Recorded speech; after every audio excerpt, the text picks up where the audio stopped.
வடக்கின் கல்வி நிலை வீழ்ச்சியடைந்துள்ளதாக பிரதமர் தெரிவிப்பு. ஏப்ரல் 21 தாக்குதல் இடம்பெற்று இன்றுடன் 6 வருடங்கள் நிறைவு. விசாரணைகளை துரிதப்படுத்த வேண்டும். அருட்தந்தை ஜூட் கிருசாந்த.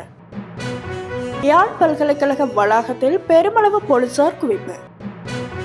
அனைத்து அரசு நிறுவனங்களுக்கும் தேர்தல்கள் ஆணைக்குழு விடுத்துள்ள அறிவிப்பு.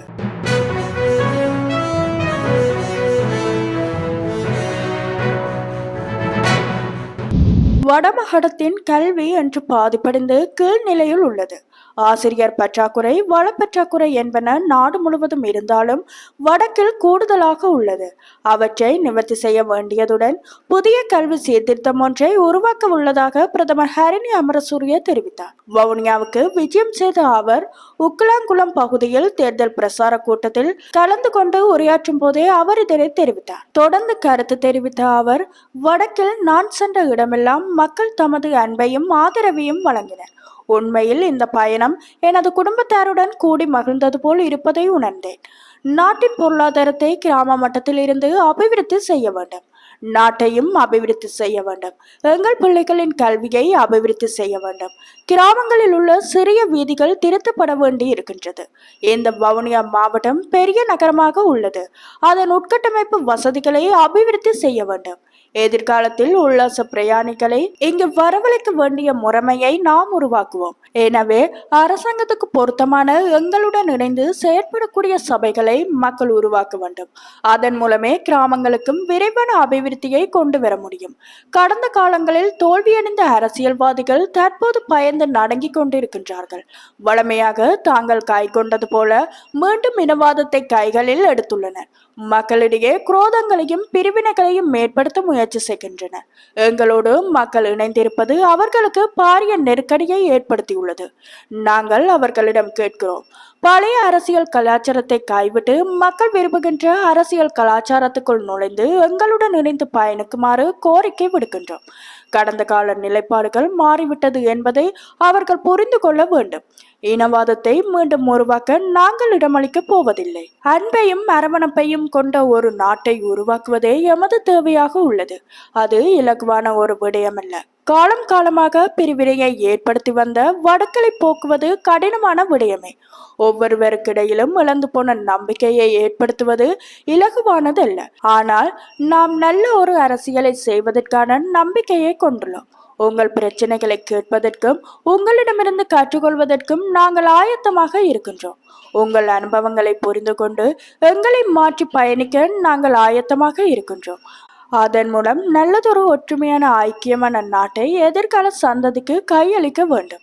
எங்களுக்கு செய்வதற்கு பல வேலை திட்டங்கள் இருக்கின்றன. இந்த வன்னி பிரதேசத்துக்கு கல்வி எவ்வளவு முக்கியத்துவமானது என்பதை நான் புரிந்து கொண்டுள்ளேன். அரசு என்ற வகையில் நாம் கல்விக்கு முக்கியத்துவம் வழங்குகின்றோம். வடபகுதி மக்கள் கல்விக்கு முக்கியத்துவம் வழங்குபவர்கள் என்பதை நான் அறிவேன். ஆனால் வடமாகாணத்தின் கல்வி இன்று பாதிப்படைந்து கீழ்நிலையில் உள்ளது.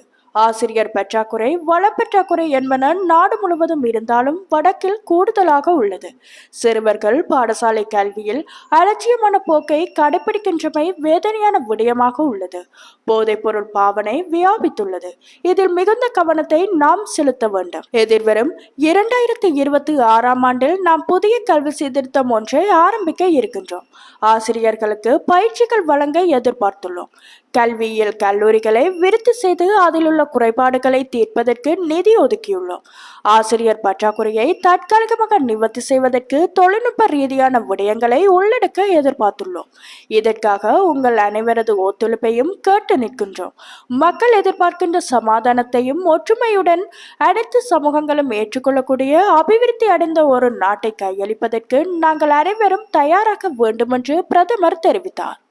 2019ஆம் ஆண்டு ஏப்ரல் 21ஆம் திகதி நாடு முழுவதும் உள்ள 3 தேவாலயங்கள் மற்றும் கொழும்பில் உள்ள பிரதான விருந்தகங்கள் என்பவற்றில் நடாத்தப்பட்ட தற்கொலை குண்டு தாக்குதல்கள் இடம்பெற்று இன்றுடன் 6 ஆண்டுகள் நிறைவடைகின்றது.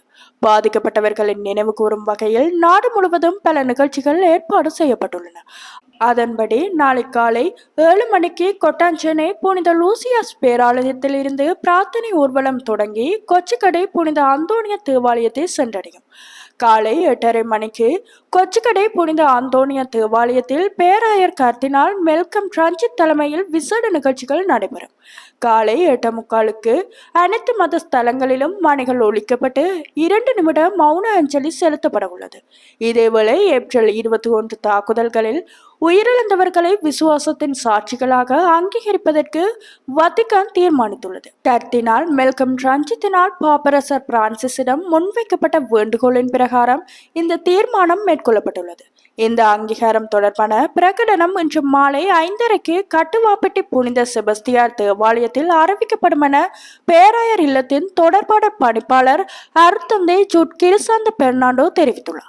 ஏப்ரல் 21 தாக்குதல்கள் குறித்து தற்போதைய அரசாங்கம் முன்னெடுத்து வருகின்ற விசாரணைகள் தொடர்பில் திருப்தி அடைவதாக கொழும்பு பேராயர் இல்லம் தெரிவித்துள்ளது. கொழும்பில் இடம்பெற்ற செய்தியாளர் சந்திப்பில் வைத்து கொழும்பு பேராயர் இல்லத்தில் தொடர்பாடல் பணிப்பாளர் அருட்தந்தை ஜூட் கிறிசாந்த பெர்னாண்டோ இதனை தெரிவித்துள்ளார். எனினும் தற்போதைய விசாரணைகள் சற்று துரிதப்படுத்த வேண்டும் என்பது தமது நிலைப்பாடாகும் எனவும் அவர் குறிப்பிட்டுள்ளார். ஏப்ரல் 21 தாக்குதல்கள் தொடர்பில் எதிர்வரும் ஏப்ரல் 21ஆம் தேதிக்கு முன்னதாக மறைக்கப்பட்ட முக்கிய சில விடயங்களை வெளிப்படுத்துவதாக ஜனாதிபதி கூறியிருந்தார். எனவே ஜனாதிபதி கூறிய விடயம் தொடர்பில் நம்பிக்கை கொண்டுள்ள கத்தோலிக்க சமூகம் அதனை எதிர்பார்த்து காத்திருப்பதாகவும் அருட்தந்தை ஜூட் கிறிசாந்த பெர்னாண்டோ தெரிவித்துள்ளமை குறிப்பிடத்தக்கது. யாழ்ப்பாணம் பல்கலைக்கழக பழைய மாணவர்களின் வேராய் விழுதாய் ஒன்றாவும் சங்கமத்தின் பொன்விழாவை முன்னிட்டு ஏற்பாடு செய்யப்பட்டிருந்த நடைபவனிக்கு போலீசார் தடை விதித்துள்ளனர். யாழ்ப்பாணம் பல்கலைக்கழக வளாகத்தில் இருந்து நடைபவனி ஆரம்பமாகவிருந்த நிலையில் போலீசார் பேரணிக்கு தடை விதித்துள்ளனர். குறித்த பேரணியில் வேட்பாளர்களும் கலந்து கொள்வதன் காரணமாக இவ்வாறு தடை விதிக்கப்பட்டுள்ளதாக தெரிவிக்கப்பட்டுள்ளது.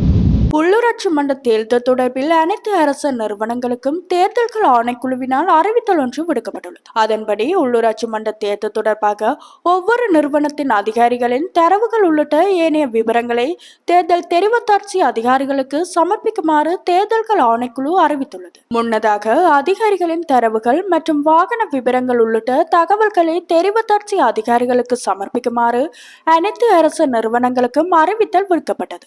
எவ்வாறாயினும் சில நிறுவனங்களிடமிருந்து குறித்த தகவல்கள் கிடைக்கப்பெறவில்லை என தேர்தல்கள் ஆணைக்குழு தெரிவித்துள்ளது.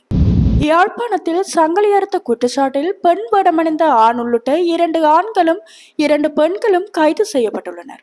இணுவில் பகுதியில் உள்ள ஆலயம் ஒன்றில் நேற்று இடம்பெற்ற தேர் திருவிழாவின் போது பக்தர்களின் சுமார் 4 பவுன் சங்கிலி அறுக்கப்பட்டுள்ளது. சங்கிலி அறுக்கப்பட்ட சம்பவம் தொடர்பில் கோப்பை போலீசாருக்கு அறிவிக்கப்பட்டதை அடுத்து சம்பவ இடத்துக்கு விரைந்த போலீசார் ஆலய சூழலில் சந்தேகத்துக்கு இடமான முறையில் நடமாடிய நால்வரையும் கைது செய்துள்ளனர். கைது செய்யப்பட்ட நால்வரையும் போலீஸ் நிலையத்தில் தடுத்து வைத்து விசாரணைகளை மேற்கொண்டுள்ளனர். கைது செய்யப்பட்டவர்கள் மட்டக்களப்பு மாவட்டத்தை சேர்ந்தவர்கள் என போலீசார் தெரிவித்துள்ளனர்.